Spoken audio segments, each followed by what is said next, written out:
Good morning, Western New York. My name is Jason Hall. I am an instructional coach with the Buffalo Public School System, and today I brought you a lesson about the Niagara movement and Buffalo's contribution. So let's begin. On our first slide here, we have a picture of W.E.B. Du Bois. W.E.B. Du Bois was an activist, a historian, a publisher, a writer, and an altogether amazing American. He teamed up with locals, Reverend J. Edward Nash, who was the pastor of the Michigan Street Baptist Church and a local activist as well, and also with Mary B. Talbert, who at this time was actually known as the most famous woman of color in America. She was a teacher, a principal, and a local activist as well. They combined their forces to create what we're calling the Mighty Current, which was the Niagara movement, and they had a drastic impact on black economics in early 20th century America. So let's see how. For this lesson, you will need a loose leaf piece of paper or a notebook, something similar to this, a pencil or a pen. Let's get started. For our launch today, I'd like you to please look at the picture very closely. Jot down one interesting thing you notice in the photograph and one interesting thing you wonder about the photograph.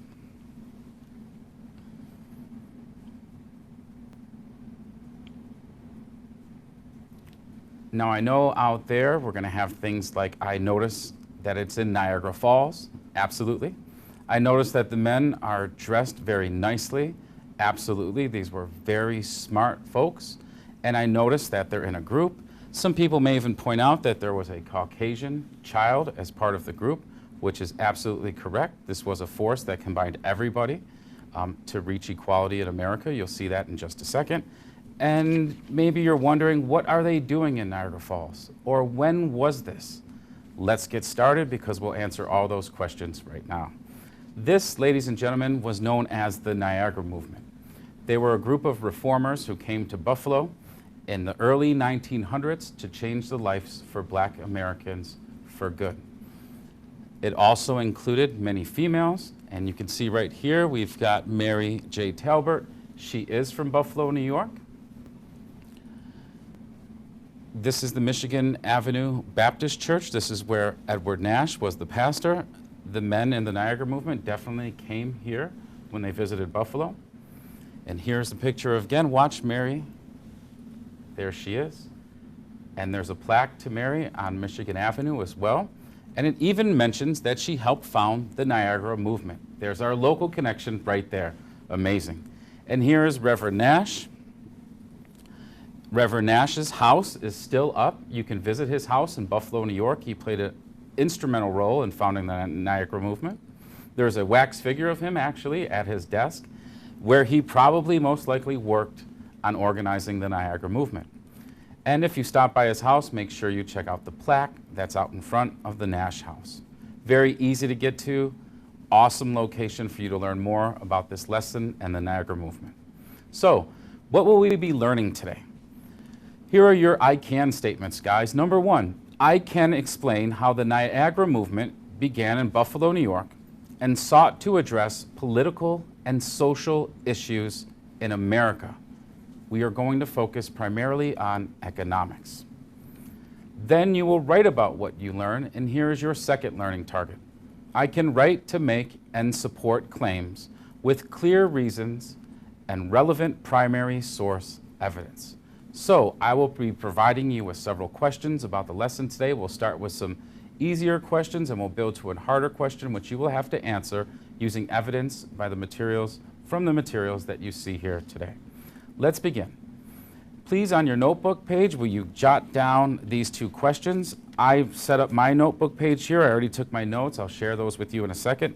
But I just did a quick two-column note setup where you basically put W.E.B. Du Bois here in the margin, the Niagara movement here, then draw a line down. And as we play the video, which I'm going to show you in a moment, it's about a 3 or 4 minute clip, you are asked to jot down notes that will answer these questions as you see them in the video. So let's get started with today's video. And as you are watching, please be sure to copy down notes to answer those two questions because we will begin there after our break. Without further ado, here's the video. Oh, say does that star-spangled banner yet wave o'er the land of the free? Free at last, free at last, thank God! And the brave. People remember the Civil War, and they remember what happened 100 years later with Dr. Martin Luther King in the 60s and the great civil rights legislation of the 60s, 64 Civil Rights Act, the 65 Voting Rights Act. But in between these two waypoints, Civil War and Dr. Martin Luther King, there was a major initiative that took place here in Buffalo known as the Niagara Movement. Swing low, sweet chariot, chariot. Swing low, sweet chariot, chariot. Swing low, sweet chariot. The Niagara Movement, which led to the creation of the NAACP, had its first meeting in Buffalo because the city and the Niagara frontier had a history of harboring fugitive slaves and was home to activists, including Mary B. Talbert, who were not afraid to speak out for equality and justice. The Niagara Movement was founded in Buffalo. It's the birth of the modern civil rights movement, and Buffalo has a long history of forward thinking in terms of liberation struggles for African Americans. The great scholar and civil rights leader W.E.B. Du Bois had brought the members of the Niagara Movement together to fight against atrocities and the kind of negative stereotyping of blacks that was later featured in D.W. Griffith's 1915 epic, The Birth of a Nation. In the movie, this horrendous-looking white man in blackface menacing this little flower of the South, this blonde-haired, blue-eyed little jewel. And that image is so powerful because the movies were a brand-new phenomenon then, and people thought what they were seeing was really happening or really had happened. It did a lot of damage. The Niagara Movement demanded that the nation live up to its promise of liberty and justice for all. And that's when black leaders from around the country, in the height of the Jim Crow period and the post-Reconstruction period, at the beginning of the 20th century, got together and said, we've got to look at this a new way. Welcome, welcome. 100 years after Du Bois started his movement, some of the country's greatest African-American thinkers and leaders, along with Americans with a love of history, came to Buffalo to commemorate the Niagara Movement and experience authentic sites that date back to the days of the Underground Railroad. The Michigan Street Baptist Church, built by African Americans, was a refuge for fugitive slaves on their way to freedom in Canada. I knew very little about Buffalo before arriving here. I knew it had been the site of several Underground Railroads.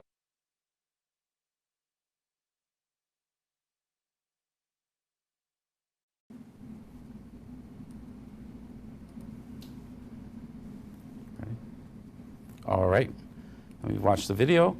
I hope that you had a chance to take notes on the video using this note sheet right here that we covered before. When we get back from break, guys, we're going to review my notes and see if your notes at home matched up with mine about W.E.B. Du Bois and the Niagara Movement. So we'll see you back in just a couple minutes.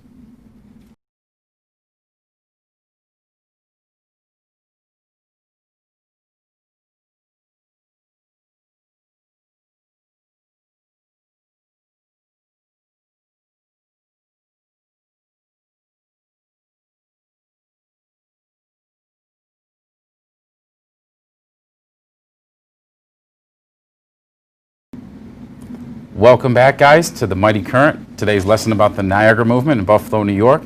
We're going to start where we left off with our note sheet. I'm going to share my notes that I took right here on my pad, and I asked you to also take notes at home.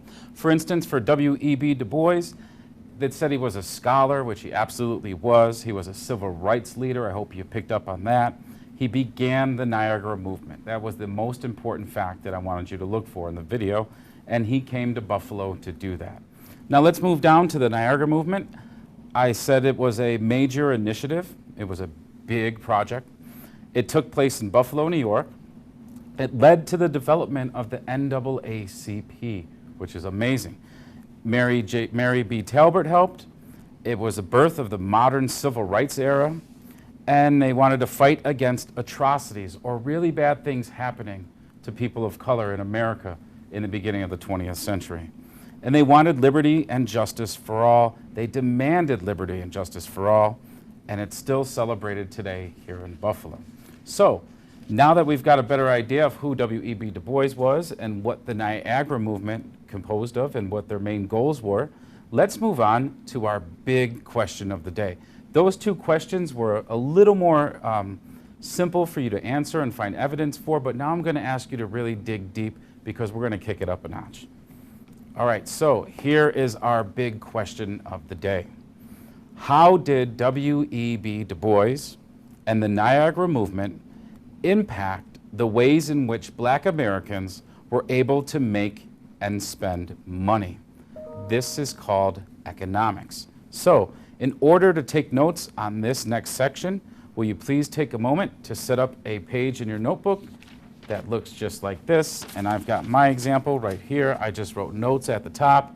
Then I wrote W.E.B. Du Bois plus the Niagara movement equals impacts on Black economics. So we're going to see when these two combined and we started the Niagara movement, what impact did it have on Black economics? And you could take your notes right here. But first, before we move on to look at impacts on economics, we have to gain a better understanding of what the term economics means. So, take out one more sheet of paper or flip one more page, and can you please write the word economics in the middle of your notebook, circle it, it's actually an oval, oval it, draw a line down and a line up and two lines to the side to create four distinct boxes. In this box, we are going to provide the definition, which I will give to you shortly. We'll define it in our own words. I'll be using an example from one of my former students, Jamari Shaw. Then we'll do a non-example, and then we'll do a drawing, a sketch, or an image. If we work around the word using the Frere model, you'll leave today with a much better understanding of what the term economics means, and you'll be in far better shape to answer the final question of the day in our third segment. So let's get started. The term economics means it's how money is made and used within a particular country or a region. A region's economy is connected with things like how many goods and services are produced and how much money people can spend on these things. So, define it in our own words. Quite simply, how people make and spend money. That was a great example I pulled from Jamari. He did a great job on this. And he also gave me some synonyms when we talked about economics. He said it's just like business or finance. You may also include words like commerce, buying things, selling things. All those would count. So let's go down now to the drawing or sketch. I brought in a picture of money because economics is all about money.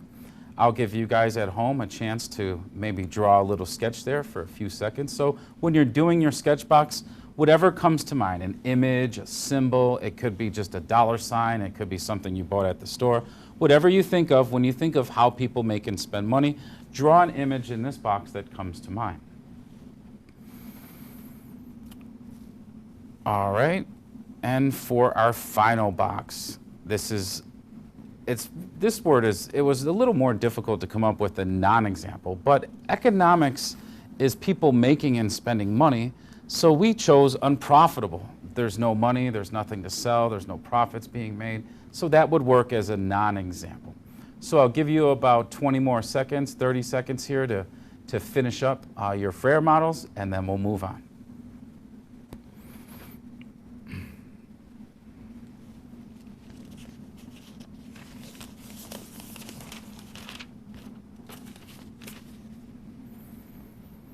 All right, so remember that our question is, how did W.E.B. Du Bois and the Niagara movement impact Black economics in America? So, what they did in the Niagara movement, how did that impact how African Americans made and spent money in the early 1900s? You should be ready to go now. We should have our page set up and ready to roll. W.E.B. Du Bois plus Niagara Movement equals impact on black economics, and we'll be taking notes on the side here of your second column. Once again, we'll use our 2-column note system that many of you are familiar with from your schools. All right, in order to impact black economics, the Niagara Movement came up with a very famous document. In 1905, it was called the Declaration of Principles. This is the original copy of the document. It touched on several things such as progress, suffrage, civil liberties, economic opportunity, which we'll read closely in a second, things like health and courts, the church, oppression. It basically laid out all of the things that the Niagara Movement believed would lead to justice and liberty for all. But today we're focusing on economics. So let's go to the section labeled Economic Opportunity. Get your notes ready, because as I read, I've even helped you out here a little bit with the bolded terms. You're looking for anything that tells us how the Niagara Movement helped black Americans with economics. So here we go. We'll start with economic opportunity. We especially complain against the denial of equal opportunities to us in economic life. In the rural districts of the South, this amounts to virtual slavery. All over the South, it tends to crush labor and small business enterprises. And everywhere, American prejudice, helped often by inequitous laws, is making it more difficult for Negro Americans to earn a decent living. Okay, so we're looking for economic impacts. I bolded things like denial of opportunities to us in economic life. They're stating, how can we have economics when we can't even become involved in an economy? Also, it led to virtual slavery. It tends to crush labor and small business enterprises. We start businesses and they're crushed. And it goes into American prejudice. It's making it more difficult for Negro Americans to earn a decent living. So all of these things play a big role in economics. So we are going to cover education next. I'll read it to you very quickly, and then we'll come back. Actually, you know what? Why don't we take a break here? And when we get back, we will work on the education section. But in the meantime, before we go to break, please make sure you check over your notes and that you have pulled some of this information out. So I'll leave that screen up actually for you for about 15 seconds so you can get your notes ready for the next session.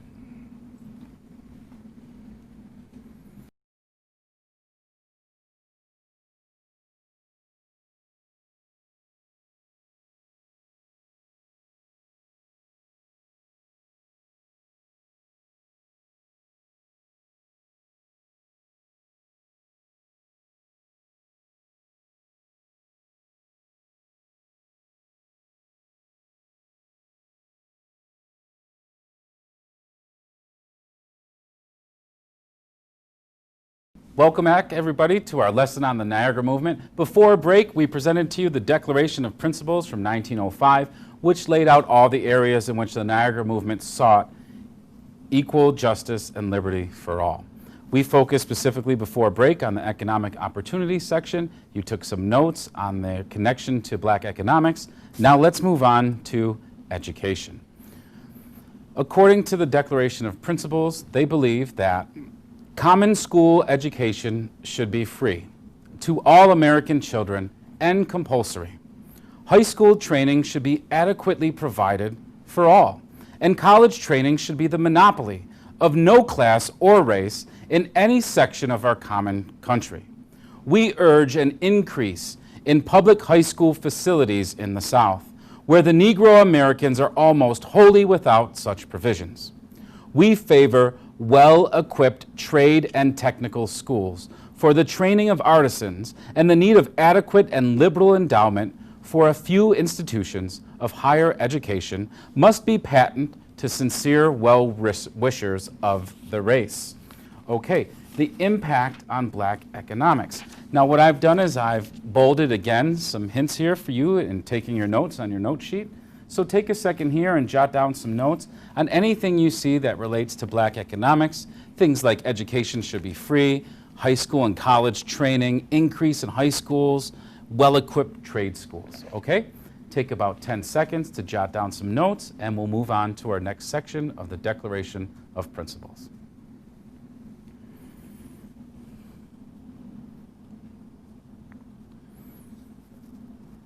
All right, moving on to the next section.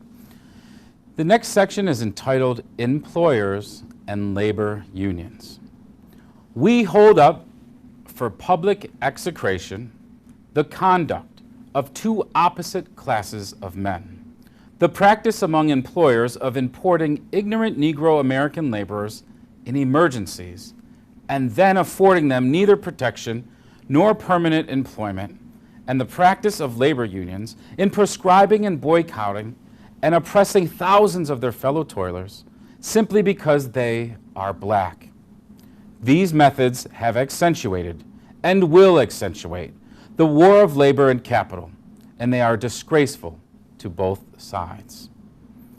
All right, remember we're looking for the impact on black economics. Once again, I've bolded some things to help you out if you need a little help out there. Things like employers are hiring Negro American laborers and then not letting them keep their jobs when they're done working. Labor unions not allowing black members.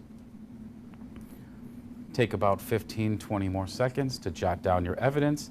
Anything you see here that relates to fighting for better situations in terms of black economics.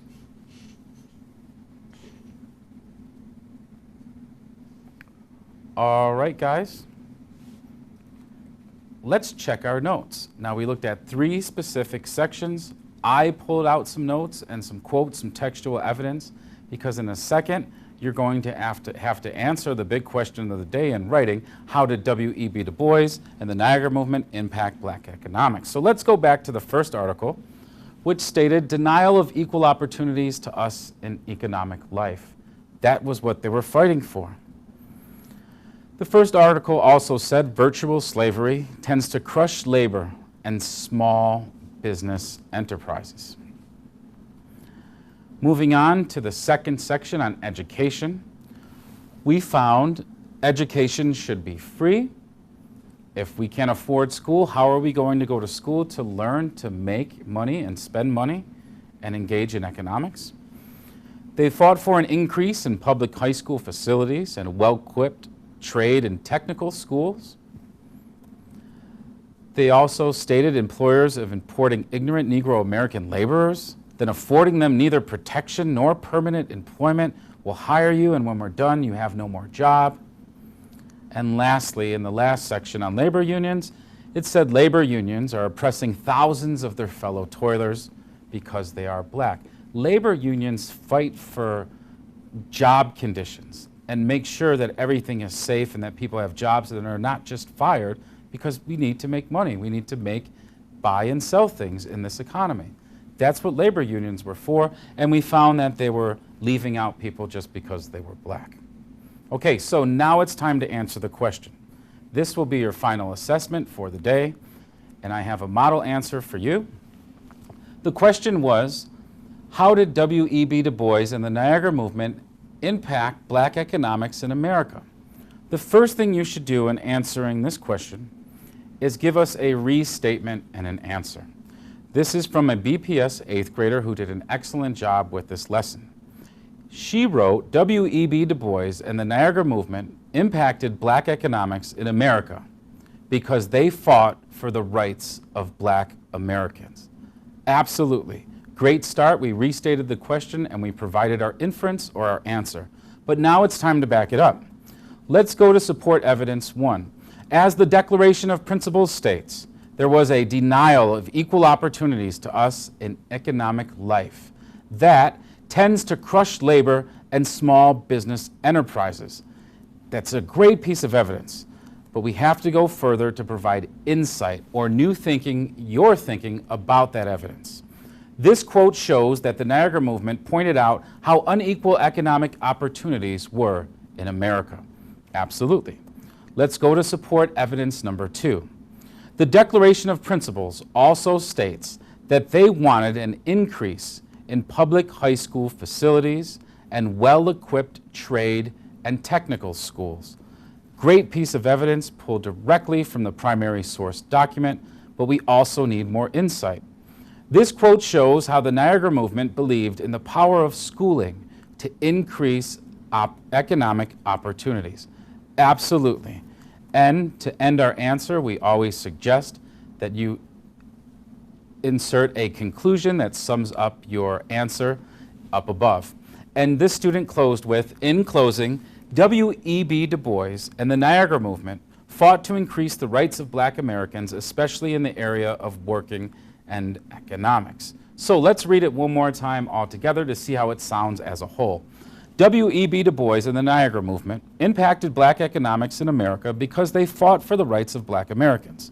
As the Declaration of Principles states, there was a denial of equal opportunities to us in economic life that tends to crush labor and small business enterprises. This quote shows that the Niagara movement pointed out how unequal economic opportunities were in America. The Declaration of Principles also states that they wanted an increase in public high school facilities and well-equipped trade and technical schools. This quote shows how the Niagara movement believed in the power of schooling to increase economic opportunities. In closing, W.E.B. Du Bois and the Niagara movement fought to increase the rights of Black Americans, especially in the area of working and economics.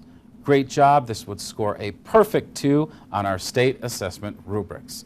So, in closing today, let us review that a lot of this happened right here in our wonderful city of Buffalo, New York. We have many local heroes to celebrate and honor, such as Mary B. Talbert, who played a very instrumental role in all of this.